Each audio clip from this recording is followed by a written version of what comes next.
यूं ही नहीं मैं बन जाता हूं। कुदरत के कोने कोने से खूबियां खोज लाता हूं। गुणवत्ता की गहराइयों का गोताखोर हूं मैं। यूं ही नहीं मैं रजनीगंधा बन जाता हूं। वोटिंग की जो तारीख बताई है उसमें महाराष्ट्र में 20 नवंबर को सिंगल फेज में वोटिंग होगी, एक चरण में। झारखंड में 13 और 20 नवंबर को 2 फेज में वोटिंग होगी। 48 विधानसभा और 2 लोकसभा सीटों पर उपचुनाव होंगे जो 2 फेज में होंगे। 47 विधानसभा और वायनाड लोकसभा सीट पर 13 नवंबर को वोटिंग होगी। केदारनाथ विधानसभा सीट और नांदेड़ लोकसभा सीट पर 20 नवंबर को वोटिंग होगी।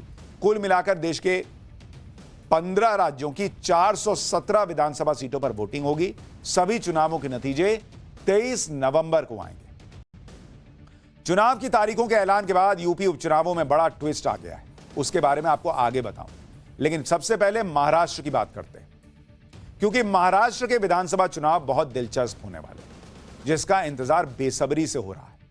महाराष्ट्र में ऐसा खेल हुआ जिसके बाद 2 पार्टियां टूट गई, एक सरकार गिर गई, उसकी जगह नई सरकार बनी। पिछले 5 साल में महाराष्ट्र की राजनीति में भयंकर तोड़फोड़ हुई है, उथल पुथल हुई है। और अब चुनाव की तारीखों के ऐलान के साथ ही सभी के पास अपना अपना हिसाब पूरा करने का समय है। हालांकि इमोशन अपनी जगह है, इलेक्शन अपनी जगह, माहौल और मैनेजमेंट में अंतर होता है और यह अंतर हरियाणा में दिख चुका है। महाराष्ट्र में क्या पॉलिटिकल हलचल है वो भी आपको बताऊंगा। पहले चुनाव से जुड़ी महत्वपूर्ण तारीखों के बारे में बता देता हूं। महाराष्ट्र में 22 से 29 नवंबर तक नामांकन दाखिल कर सकेंगे प्रत्याशी। 30 अक्टूबर तक नामांकन पत्रों की जांच होगी। चुनाव से नाम वापस लेने की आखिरी तारीख 4 नवंबर की रखी गई है। महाराष्ट्र चुनाव में किस पार्टी का क्या दांव पर लगा है वो भी आपको जानना चाहिए। लेकिन पहले 2019 में हुए विधानसभा चुनाव के नतीजे देख लीजिए। तब जो हालात थे अब तो वो पूरी तरह से बदल चुके हैं। 2019 में बीजेपी को 105 सीट मिली थी और बीजेपी सिंगल लार्जेस्ट पार्टी थी। शिवसेना जो तब एक शिवसेना थी उसने 56 सीटें जीती थी। एनसीपी जो तब एक एनसीपी थी, टूटी नहीं थी, उसको 54 सीटें मिली थी और कांग्रेस के खाते में 44 सीटें आई। 2019 में बीजेपी और शिवसेना का गठबंधन था और दोनों ही दलों ने मिलकर 161 सीटें जीतकर बहुमत हासिल किया था। लेकिन बहुमत मिलने के बाद सरकार नहीं बन पाई और 2019 के बाद 5 साल में महाराष्ट्र की राजनीति में बड़ा उलटफेर हुआ। मुख्यमंत्री पद को लेकर उद्धव ठाकरे और बीजेपी में ठन गई। उद्धव ठाकरे चाहते थे कि 2.5 साल दोनों पार्टियों का सीएम हो, जबकि बीजेपी का कहना था कि ऐसी कोई बात ही नहीं हुई थी। इसी बात पर गठबंधन टूट गया। सरकार बनती न देख तत्कालीन राज्यपाल भगत सिंह कोश्यारी ने राष्ट्रपति शासन लगा दिया। लेकिन इसके बाद एक नया ड्रामा देखने को मिला। 23 नवंबर 2019 को देवेंद्र फडणवीस ने अजीत पवार के समर्थन से सीएम पद की शपथ ले ली। अजीत पवार उप मुख्यमंत्री बनाए गए, लेकिन बीजेपी बहुमत साबित नहीं कर पाई और 3 दिन के अंदर देवेंद्र फडणवीस को इस्तीफा देना पड़ा। इधर उद्धव ठाकरे अलग ही रणनीति बना रहे थे। उद्धव ठाकरे ने कांग्रेस और एनसीपी के साथ मिलकर महाविकास अघाड़ी सरकार बना ली और 28 नवंबर 2019 को उद्धव ने सीएम पद की शपथ ली, लेकिन वो 18 महीने ही मुख्यमंत्री रह पाए। शिवसेना नेता एकनाथ शिंदे ने उद्धव के खिलाफ बगावत कर दी और 40 विधायकों के साथ मिलकर शिवसेना ही तोड़ दी। एकनाथ शिंदे शिवसेना विधायकों के साथ गुजरात से लेकर गुवाहाटी तक घूमते रहे। इधर बहुमत खोने के बाद उद्धव ठाकरे ने 29 जून 2022 को इस्तीफा दे दिया। इसके बाद एकनाथ शिंदे ने बागी विधायकों के साथ बीजेपी से गठबंधन किया और 30 जून 2022 को मुख्यमंत्री बने। 1 साल बाद महाराष्ट्र में फिर से घमासान हुआ। अजीत पवार ने एनसीपी के 35 से ज्यादा विधायकों के साथ बगावत की। अजीत पवार ने बीजेपी और एकनाथ शिंदे गठबंधन से हाथ मिला लिया। अजीत पवार उप मुख्यमंत्री बनाए गए। यानी शिवसेना और एनसीपी दोनों ही पार्टियां टूट गई। पार्टी के नाम और चुनाव निशान को लेकर भी कोर्ट से लेकर चुनाव आयोग तक लंबी लड़ाई चली। अंत में एकनाथ शिंदे को शिवसेना का नाम और सिंबल मिल गया। उद्धव गुट की शिवसेना का नाम शिवसेना यूबीटी रखा गया। इसी तरह से एनसीपी का नाम और सिंबल अजीत पवार को मिला, जबकि शरद पवार गुट की पार्टी को एनसीपी शरद पवार का नाम मिला। जिस राज्य की राजनीति में आप सोचिए इतना ड्रामा हो चुका है पिछले 4-5 साल में, वहां चुनाव कितना दिलचस्प होगा। इतने राजनीतिक ड्रामे के बाद आज की तारीख में महाराष्ट्र में किसके पास कितनी सीट है वो भी आपको बताता हूं। एनडीए में बीजेपी के पास आज की डेट में 103 विधायक, शिवसेना शिंदे गुट के पास 37 एमएलए हैं, एनसीपी शरद पवार के पास 39 विधायक हैं और अन्य दलों के 22 विधायक हैं। यानी कुल मिलाकर एनडीए के पास आज की डेट में 201 विधायकों का नंबर है। जबकि महाविकास अघाड़ी की बात करें तो कांग्रेस के पास 37 विधायक, शिवसेना यूबीटी के पास 15, एनसीपी शरद पवार के पास 13 विधायक और अन्य दलों के 2 विधायक, महाविकास अघाड़ी के पास कुल 67 विधायक।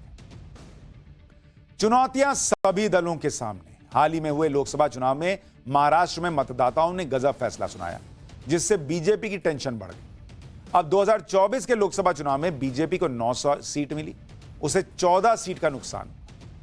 आपको यह हिसाब समझाता हूं कि लोकसभा चुनाव को अगर विधानसभा के सीटों में कन्वर्ट करें तो आज की डेट में किसका पलड़ा भारी दिखता है। तो 2024 में अगर आप देखिएगा, ये लोकसभा का आपको बता रहा हूं, लोकसभा में बीजेपी को कितनी सीट आई थी? बीजेपी को आई थी 9 सीट माइनस 14 सीट का उसको नुकसान हुआ था। शिवसेना एकनाथ शिंदे वाला, उसको आई थी 7 सीट और एनसीपी जो अजीत पवार वाली है उसको आई थी 1 सीट। कांग्रेस को आई थी 13 सीट, कांग्रेस को 13 और उसको 12 सीट का फायदा हुआ था प्लस 12। शिवसेना यूबीटी इसको आई थी 9 सीट और उसे 9 सीट का नुकसान हुआ था माइनस 9। और एनसीपी शरद पवार को आई थी 8 सीट और उसके लिए प्लस 4 था, 4 सीट का फायदा हुआ था। लेकिन अब सवाल यह है कि जब आप इन लोकसभा सीटों को अगर हूबहू विधानसभा सीटों में कन्वर्ट करें, मतलब अगर यही रिजल्ट रिपीट हो गया विधानसभा में, तब किसको कितनी सीटें आएंगी? अगर आप उसको ऐसे देखें कि इसको अगर आप कन्वर्ट करें विधानसभा सीट में तो किसकी क्या स्थिति बैठती है जरा देखिए। इन सीटों के हिसाब से बीजेपी को बढ़ा था कितनी सीटों पर? 79 सीट पर बढ़ा था बीजेपी को। शिवसेना शिंदे गुट को इसको है 40 सीट पर बढ़ा था। और एनसीपी अजीत पवार एपी, इसको कितनी सीट पे बढ़ा था? मात्र 6 और अन्य 1 सीट पर, अदर्स 1 सीट। तो अगर आप इसको मिला दीजिए तो एनडीए के लिए आंकड़ा बैठता है 126 सीट पर एनडीए आज की डेट में है, अगर लोकसभा वाला रिजल्ट रिपीट हो गया विधानसभा में। अब इंडी गठबंधन की अगर बात करें, इंडी गठबंधन कहां बैठता है? कांग्रेस को इस हिसाब से अगर देखिएगा तो उसको 63 सीट पर बढ़त है। आप देखिए शिवसेना यूबीटी को, उसको है 67 सीट पे बढ़त और एनसीपी जो शरद पवार वाली है उसको बढ़त है 33 सीट पर 33। यानी अगर इन तीनों को मिला दीजिए तो इसकी सीटें बैठती हैं 153। यानी अगर लोकसभा वाला रिजल्ट रिपीट हो गया तो सरकार बन जाएगी इंडी अलायंस की, क्योंकि सरकार बनाने के लिए 145 सीट चाहिए, जो कि अभी 153 वाली सीट में कन्वर्ट होता दिख रहा है इंडी का मामला, और एनडीए 126 पे अटक जाएगा। लेकिन यह तब होगा जब लोकसभा वाला चुनाव रिपीट होगा। अभी तो हरियाणा में दिख गया कि वहीं लोकसभा वाला रिजल्ट रिपीट नहीं हुआ, तो महाराष्ट्र में कैसे होगा, ये लोग सवाल पूछ रहे हैं। अभी दूसरी चुनौती सीट शेयरिंग की है, क्योंकि गठबंधन की राजनीति में सीटों पर सहमति होनी भी जरूरी है और सीट शेयरिंग के मामले में एनडीए इंडी गठबंधन से आगे निकलता दिख रहा है। सूत्रों के मुताबिक सीटों का बंटवारा एनडीए के अंदर आखिरी दौर में 90% सीटों पर समझौता हो चुका है। बीजेपी 158 सीटों पर चुनाव लड़ेगी महाराष्ट्र में, शिवसेना शिंदे गुट 70 सीटों पर और एनसीपी अजीत पवार गुट को 50 सीटें दी जा सकती हैं। हरियाणा में मिली जीत के बाद बीजेपी जोश में है और महाराष्ट्र के लिए माइक्रो लेवल पर रणनीति बना रही। दूसरी तरफ इंडी गठबंधन का कॉन्फिडेंस हिला हुआ लग रहा है, वो चुनाव आयोग की निष्पक्षता पर ही सवाल उठा रहा है। संजय राउत को सुनिए, जो कह रहे हैं कि चुनाव आयोग से अपील है कि महाराष्ट्र के चुनाव को हरियाणा का चुनाव न बना दे। चुनाव की घोषणा हुई है तो अभी हम सब लोग तैयारी में लगे हैं। हम चुनाव आयोग से इतनी अपेक्षा करते हैं कि आप इस राज्य का चुनाव हरियाणा जैसा मत करिए।